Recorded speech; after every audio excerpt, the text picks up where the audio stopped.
कथा। एक बार पराक्रमी और धर्मनिष्ठ राजा शंतनु अपने सैनिकों के साथ शिकार के लिए निकले। गंगा तट के घने जंगलों की शांति, हवा की सुगंध और गूंजते पंछियों की आवाज राजा के मन को प्रफुल्लित कर रही थी। शिकार की तलाश में वे अकेले ही आगे निकल आए। अचानक उनकी दृष्टि एक दिव्य रूपवती स्त्री पर पड़ी। उसका सौंदर्य ऐसा था मानो चांद पृथ्वी पर उतर आया हो। सुहावने आभूषणों की चमक, नील जल जैसी आंखें और तेज से भरा चेहरा राजा शंतनु मंत्रमुग्ध हो उठे।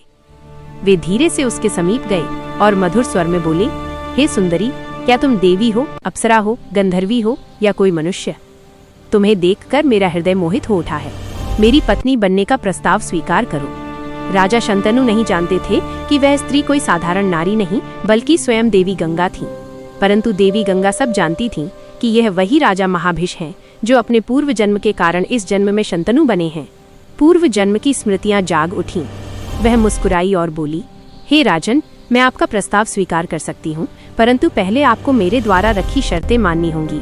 आप मुझे किसी भी कार्य में रोकेंगे नहीं, चाहे वो अच्छा हो या बुरा, और आप मुझे कभी कठोर या अप्रिय वचन नहीं कहेंगे। जिस दिन आपने मेरा विरोध किया वही दिन हमारा वियोग होगा। प्रेम में डूबे राजा शंतनु ने बिना सोचे समझे कहा, मैं तुम्हारी हर शर्त स्वीकार करता हूँ। गंगा जी उनके साथ महल आईं और दोनों का जीवन प्रेम से भर गया। कई वर्ष बीत गए और फिर गंगा जी को गर्भधारण हुआ। कुछ समय बाद एक सुंदर बालक जन्मा, लेकिन जन्म के तुरंत बाद देवी गंगा ने उस बच्चे को अपनी बाहों में उठाया और बिना किसी भाव के उसे गंगा में प्रवाहित कर दिया। राजा स्तब्ध रह गए। उनकी आत्मा चीख उठी, परंतु शर्त की याद ने उनके होंठ बंद कर दिए। एक एक कर कुल 7 पुत्रों को गंगा जी जन्म देती और नदी में अर्पित कर देती। राजा का हृदय भीतर ही भीतर टूटता जाता, किंतु वे कुछ नहीं कह पाते।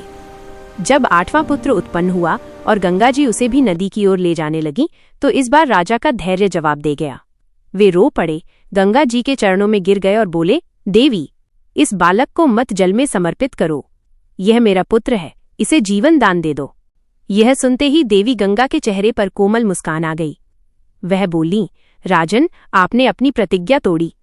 अब मुझे जाना होगा। मैं 8 वसुओं के शाप मुक्ति के लिए पृथ्वी पर आई थी। 7 मुक्त हो गए, पर यह 8वां जो प्रमुख दोषी था, उसे मनुष्य जीवन भोगना था, इसीलिए इसका जीवन मैंने बचाया है। उन्होंने बालक राजा की गोद में रखा और कहा, ये तुम्हारा पुत्र गांगे कहलाएगा। ये तेजस्वी, बलवान और धर्मज्ञ होगा। मैं इसे अभी अपने साथ ले जा रही हूँ ताकि इसका पालन पोषण दिव्य रूप से हो सके। जब ये योग्य हो जाएगा तब मैं इसे तुम्हारे पास लौटा दूंगी। ये कहकर देवी गंगा अंतर्ध्यान हो गई। राजा शंतनु गहन दुख में डूब गए। दिन, महीने और वर्ष बीत गए, लेकिन पुत्र वियोग की पीड़ा उनके मन से कभी न गई। एक दिन शिकार के दौरान वे फिर से गंगा तट पहुंचे। वहां उन्होंने एक युवक को विशाल धनुष उठाए दिव्य वेग से बाण चलाते देखा। उसकी मुद्रा किसी देवतुल्य योद्धा की थी। उसके चेहरे पर तेज था और कौशल असाधारण।